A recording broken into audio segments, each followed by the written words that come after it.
Ne bih podržao danas ni onaj protest da je tako uspostavljen, ne bih podržao ni da su ljudi koji su moji najbliži politički istomišljenici i članovi moje porodice, ne bih podržao.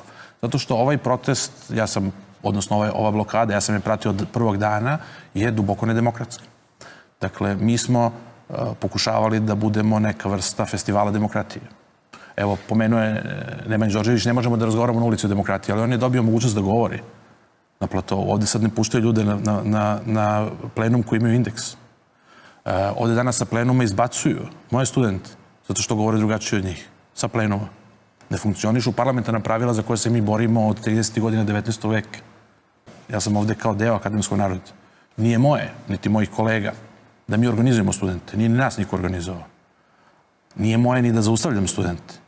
Ali ja ne mogu da dozvolim da deo, znači značajan deo, skoro 5.000 pripadnika tog ogromnog naroda koji sad samo na Beogradskom univerzitetu ima 100.000, 95-6.000 pripadnika, da bude izbačen i isključen iz bilo kakvog odlučivanja. Mi smo 1996. godine rekli našim kolegama da izađu napolje. To je bio poziv. Izađite napolje. Nikoga nismo vukli za uši, nikome nismo zviždali u uho, nikoga nismo, tad nije ni bilo društvenih mreža, nikoga nismo nazivali izdajnikom, štrajkbrekerom preko društvenih mreža.